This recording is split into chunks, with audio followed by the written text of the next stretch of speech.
สวัสดีครับยินดีต้อนรับเข้าสู่ช่วงใหม่เนาะเป็น DaVinci Fusion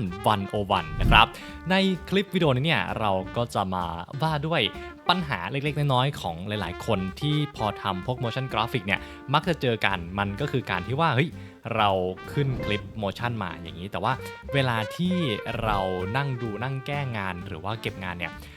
มัน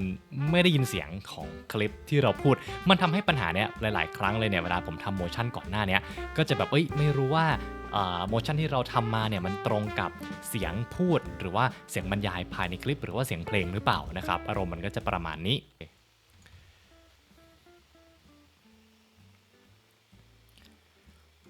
นะครับก็จะเห็นได้ว่าตัวคลิปของผมเนี่ยมันไม่มีเสียงเลย ซึ่งเวลาที่เราจะเก็บงานเนี่ยมันก็จะค่อนข้างที่จะลำบากนะครับแต่ว่าพอตัดสลับกลับมาที่หน้าดินเนี่ยก็จะเห็นว่าผมก็จะมีการวางเสียงวางเลเยอร์อะไรไว้เนาะซึ่งตรงเนี้ยมันก็ยังได้ยินปกตินะก็จะเป็นประมาณนี้นะครับเรื่องของผมก็มี Membership แล้วนะครับสำหรับใครที่อยากจะสนับสนุนช่องเล็กๆนี้ของผมก็สามารถสมัครได้ก็จะประมาณนั้นเนาะซึ่งคราวนี้ในคลิปวิดีโอนี้ที่เราก็จะมาแนะนำกันเนี่ยมันคือทำยังไงให้เสียงของคลิปวิดีโอที่เราแปะกันในหน้า Edit ในไทม์ไลน์เนี่ยมันมาปรากฏในหน้า Fusion ด้วยนะครับซึ่งขั้นตอนเนี่ยก็คือง่ายมากเลยนะครับให้เราไปตรงจุดไหนของตำแหน่งของเจ้าโหนดตรงนี้ก็ได้นะฮะไม่จำเป็นต้องมาต่อนู่นต่อนี่นะครับไปตรงไหนก็ได้แล้วก็กด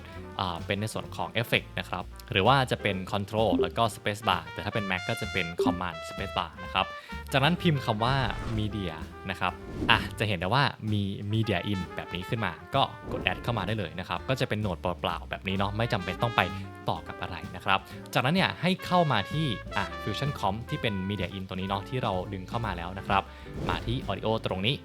จากนั้นตรง Audio Cache ตรงนี้นะครับให้กด Purge Audio Cache ครั้งหนึ่งปุ๊บพอกดไปแล้วเนี่ยเราลองมาฟังกันดูก็ตอนนี้ช่องเพื่อนไม่คุยด้วยของผมก็มี Membership แล้วนะครับสำหรับใครที่อยากจะสนับสนุนช่องเล็กๆนี้ของผมก็สามารถก็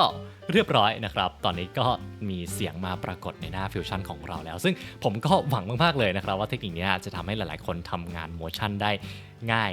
มากๆขึ้นเนาะแล้วก็หวังมากๆเช่นเดียวกันว่าซีรีส์ Fusion 101 นี้ของผมเนี่ยก็จะมีประโยชน์แล้วก็เป็นที่ถูกใจของใครหลายๆคนที่เริ่มมาทำ motion ใน DaVinci Resolve ครับยังไงคลิปวิดีโอนี้ก็ขอบคุณทุกคนมากนะครับผมรอติดตามชมเผื่อมีคอร์สเรียน motion graphic ใน DaVinci Resolve ได้เลยครับ